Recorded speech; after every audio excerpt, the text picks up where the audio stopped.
A very good evening, dear viewers. Welcome to the English News Bulletin here on Rwanda Television. We believe you had a good start of the week. We'll begin with the headlines. The government of Rwanda is in discussions with traders who import petroleum products and others who import various goods that may be affected by the war involving Iran, Israel, and the United States. Following recent senators' field visits across various districts, the plenary session of the Senate has called for a formal briefing on measures to address ongoing challenges in the livestock sector. My name is Olive Nete, and I always enjoy your company, dear viewers. Let's begin today's edition. We begin from this announcement from the Office of the Government Spokesperson. Rwanda regrets one-sided sanctions. The sanctions issued today by the United States, unjustly targeting only one party to the peace process, misrepresent the reality and distort the facts of the conflict in the Eastern Democratic Republic of Congo. Consistent and indiscriminate drone attacks and ground offensive constitute clear violations of ceasefire agreements by the DRC and continue to cost many lives. Protecting Rwanda is a badge of honor which the Rwanda Defense Force carries very proudly. The Democratic Republic of Congo coalition includes foreign mercenaries, state-sponsored extremist ethnic militias, Wazalendo, and the FDLR genocidal militia, which fights alongside the FRDC.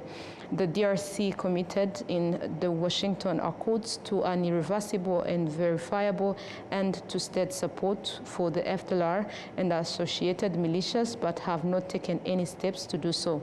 Rwanda is fully committed to disengagement of its forces in tandem with the DRC implementing their obligations. Rwanda welcomes the resumption of the implementation process, including the Joint Oversight Committee, which requires an even-handed approach from all partners. Rwanda remains committed to delivering on all aspects of the Washington Accords, including the Regional Economic Integration Framework. And that was the communique from the Office of the Government Spokesperson. Now, moving ahead, the government is in discussion with traders who import petroleum products and others who import various goods that may be affected by the war involving Iran, Israel, and the United States.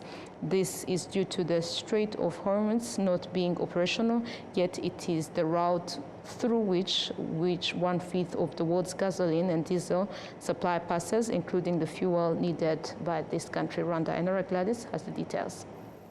Importers and distributors of petroleum products, together with the government of Rwanda, have announced that they are jointly reviewing ways to speed up the delivery of goods currently on ships coming through the Strait of Hormuz, located between the United Arab Emirates and Iran, which is at war with Israel and the United States. The aim is to ensure that the country has at least sufficient reserves, while the world waits to see how this war will end. Some of the measures the government is quickly taking to support traders include connecting them with banks that can provide fast financing to import gasoline and diesel that a country can use as the situation develops. The Minister of Trade and Industry, Prudence Sebahizi, explains the measures being taken. The concerns, we are already in conversation with our oil marketing companies, the importers of fuel.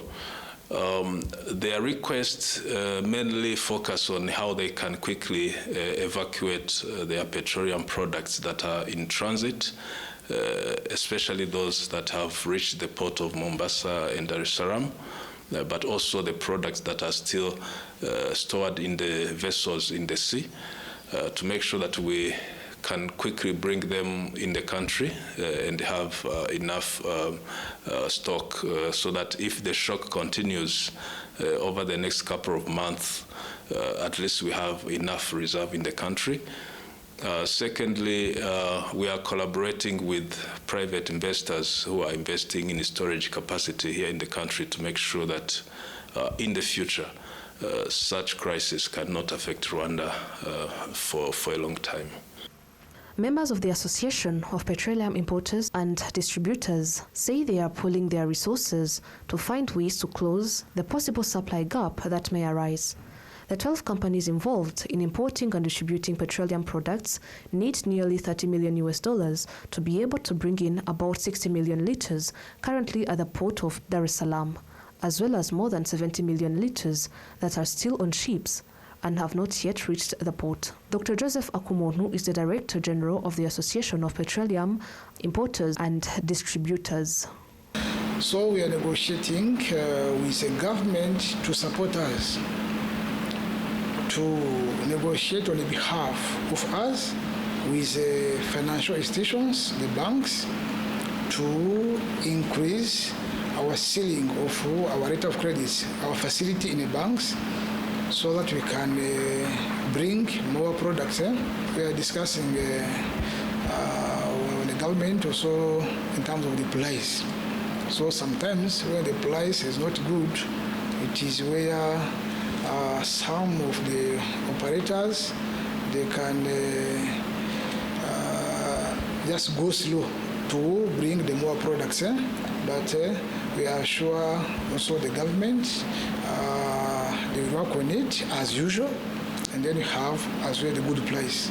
We can assure we never face any shortage, because this situation, it's not the first time or the second time we experience. Even you have seen in time of the COVID, where almost neighboring countries was facing the shortage, but here in Rwanda, we didn't face that shortage, because every day we are ready. Every day we are preparing ourselves.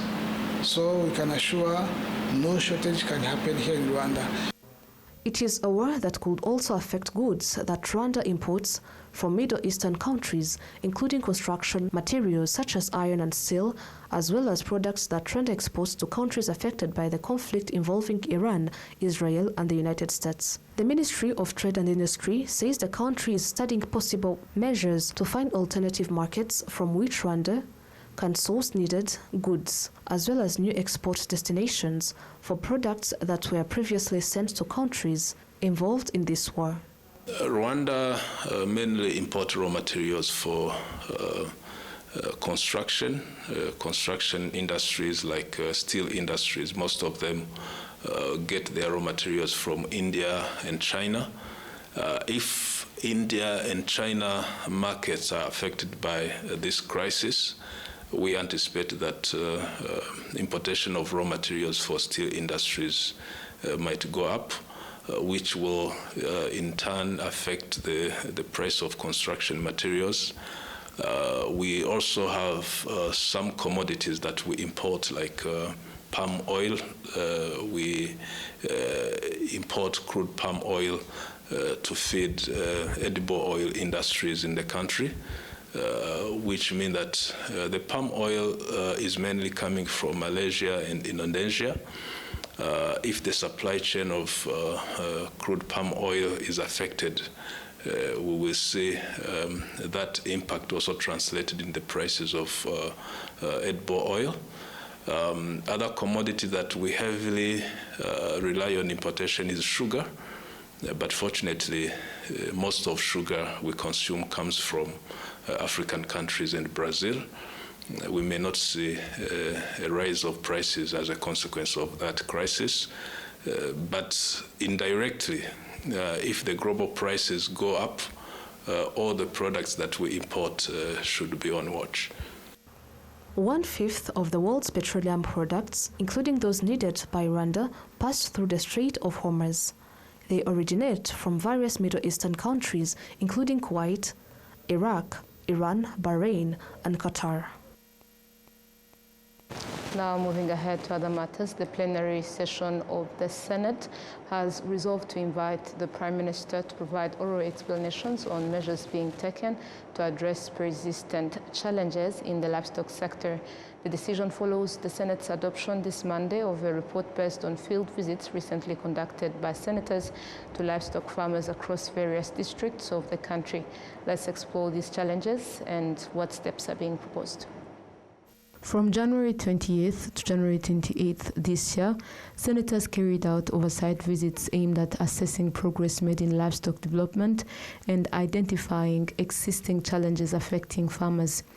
During these engagements, livestock keepers highlighted the range of challenges that continue to hinder productivity and sector growth.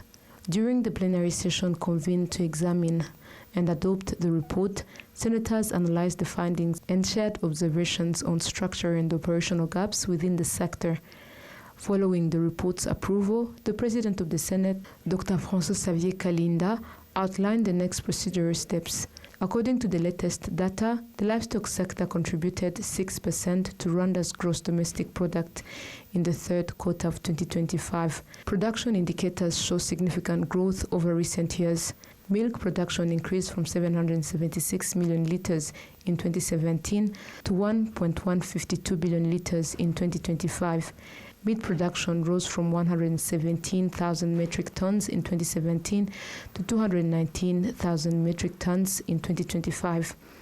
Despite this growth, lawmakers stressed that addressing structural constraints is essential to further strengthen productivity, improve farmers' incomes, and enhance the sector's contribution to national economic transformation. To more news, members of the Parliamentary Committee on Education, Technology, Culture, Sports and Youth have called on institutions responsible for implementing the National Cultural Heritage Policy to intensify efforts in promoting the proper use of the Kinyarwanda language and safeguarding Rwanda's cultural values. Follow the detailed report. Concerns have repeatedly been raised by sections of the public regarding the declining standards in the use of Kinyarwanda, alongside what is perceived as an erosion of traditional Rwandan cultural values. In a bid to address these concerns, members of the committee convened discussions to examine the root causes of improper language use and gaps in the transmission of cultural norms and values, particularly among younger generations. Among the institutions invited to provide insights were the Rwanda Broadcasting Agency and the Rwanda Media Commission. The Director General of the Rwanda Broadcasting Agency, Cleophas Barure, noted that the national broadcaster has prioritized the promotion and proper use of Kinyarwanda through its news and educational programming. However, he emphasized that sustained improvement also requires stronger integration of language development within the formal education system. Meanwhile, the chairperson of the Rwanda Media Commission, Scovia Mutesi, pointed out that digital technology and social media platforms are among the factors contributing to the distortion of language and the weakening of cultural norms, particularly due to informal communication styles and code-switching practices. The Rwanda Cultural Heritage Academy also highlighted a significant gap in the transmission of cultural values, stressing that early socialization plays a crucial role in preserving national identity. The Rwanda Cultural Heritage Academy Director General Ambassador Robert Masozera explained that some individuals continue to normalize the mixing of Kinyarwanda with foreign languages, a practice that may undermine linguistic integrity if left unaddressed. The Rwanda Cultural Heritage Academy encourages Rwandans to visit the country's more than 500 heritage sites and 8 national museums to deepen their understanding of Rwanda's history and reinforce cultural identity. The Academy also organizes competitions in Kinyarwanda writing, reading, and public speaking, and supports the expansion of Kinyarwanda language publications. However, since 2015, only 1,260 books have been published in Kinyarwanda, highlighting the need for greater investment in local language literary production. Moving ahead, experts from the International Atomic Energy Agency are in Rwanda, where they have begun an assessment mission to evaluate how far the country has progressed in preparing to launch a nuclear energy program across various sectors of national development. Rwanda becomes the 41st country in the world to undergo this review. Our report examines what this assessment means for the country. Of Rwanda invited the International Atomic Energy Agency, a United Nations agency responsible for promoting the safe, secure, and peaceful use of nuclear technology, to conduct a comprehensive assessment of the country's nuclear infrastructure readiness. The mission is evaluating the country's preparedness across 19 key areas outlined by the International Atomic Energy Agency's milestone approach, which provides a framework for countries seeking to introduce nuclear power into their energy mix. The Chief Executive Officer of Rwanda Atomic Energy Board, Dr. Fidel Ndahayo, stated that Rwanda has been working for several years to establish the necessary legal, regulatory, technical and institutional frameworks. However, an external peer review was necessary to determine whether the country is progressing in line with the international standards and best practices. When you are not in the field and you hear integrated nuclear infrastructure review, and I know in Rwanda, when we hear infrastructure, we wanted to understand roads, buildings, bridges. But in the sense of nuclear energy, nuclear infrastructure means they have a broad understanding, starting even from the national position, how the nation has formulated its position as far as regarding the use of nuclear energy, what are the regulations in place, what are the laws in place that are going to govern that sector. So there are so many so-called soft infrastructure that needed to be established in the country long before you start even thinking of developing that hard infrastructure. But also among the hard infrastructures, they said we needed to look at our electrical grid. Is it ready to receive power generated from nuclear? Because the power generated from nuclear is very specific. It is stable, and it needs to have a stable grid. Although termed a review mission, the Integrated Nuclear Infrastructure Review is not an inspection or licensing exercise. Rather, its primary objective is to identify gaps in national preparedness and provide objective recommendations and guidance for strengthening the country's nuclear infrastructure. Aline de Cloiseau, Director of the International Atomic Energy Agency's Division of Nuclear Power, emphasized that the mission supports countries in building a robust foundation for a safe, secure, and sustainable nuclear power program. So what does it mean for us and for the country? It means looking at establishing the conditions to go to nuclear power in phased approach. And phase one is usually before the decision has been taken at country level, but at least the country is preparing to make a decision. And it goes, so we have, in our program, we have 19 areas where we look at the progress, and we have defined criteria where a country is recommended to be before taking a step to the other phase. So phase two is when the decision has been taken. So in phase one, we look at establishing a national position, and the RAB is now established as this what we call the NEPIO. One of the key challenges identified in Rwanda's preparations is the limited number of specialized nuclear professionals. To address this capacity gap, the University of Rwanda has launched a nuclear science and technology training program, enrolling its first cohort of 20 students who will support future nuclear energy applications in various sectors. Some of the students highlighted the strategic importance of developing local expertise to ensure long-term sustainability of the program. The outcome of the Integrated Nuclear Infrastructure Review mission will determine whether Rwanda is ready to move to the next phase of its nuclear power development program. If the assessment is favorable, the country may proceed to phase two of the International Atomic Energy Agency milestones approach, which includes detailed planning and preparation for the construction of a nuclear power plant and associated facilities. Globally, 31 countries currently operate nuclear power plants following similar review processes. Together, they run 413 nuclear reactors, which generate more than 10% of the world's electricity supply. Still on local news, urban planning and construction professionals have emphasized the need to strengthen the integration of environmental sustainability into urban master planning to ensure that infrastructure development aligns with ecological preservation. Let's take a look at the details. During a two-day forum that brought together leaders from various sectors linked to economic development, as well as architecture and urban planning students, participants underscored the importance of incorporating environmental considerations into the construction of infrastructure, such as roads, commercial buildings, and other urban facilities.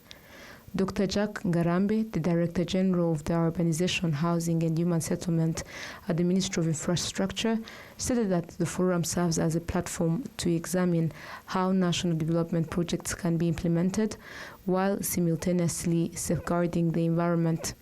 He noted that discussions focus on promoting sustainable urban growth strategies that balance infrastructure expansion with ecosystem protection. Rwanda continues to prioritize the expansion and development of secondary cities to complement Kigali's growth. As part of this strategy, the country is investing in resilient and environmentally responsive infrastructure, including the rehabilitation of wetlands in the city of Kigali and the development of green public spaces that enhance air quality and provide recreational areas for residents.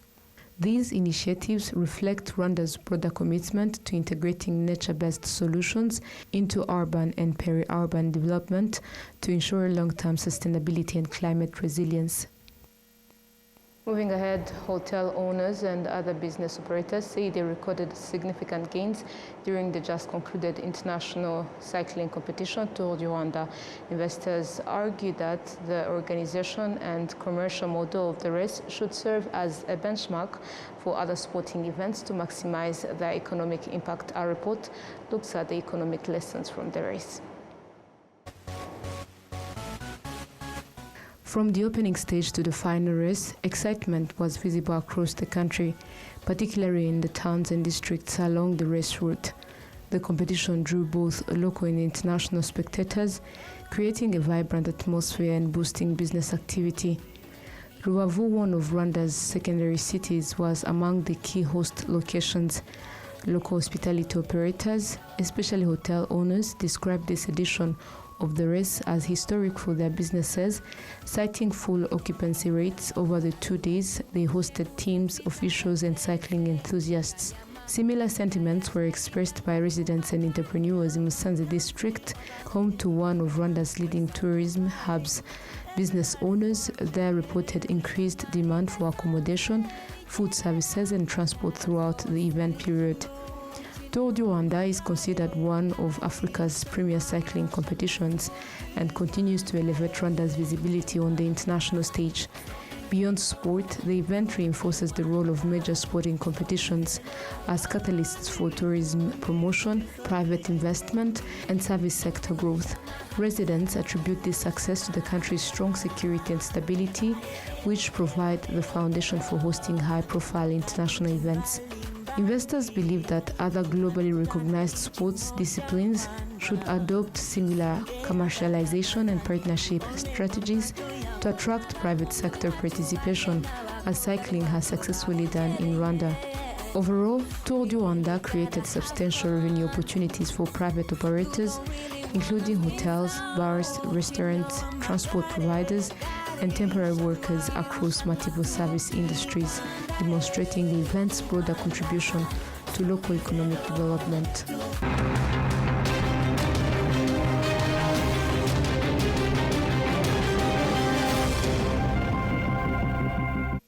Now this brings us to the end of tonight's bulletin. Thank you so much, dear viewers, for staying with us for this bulletin. We wish you a restful night. Good night.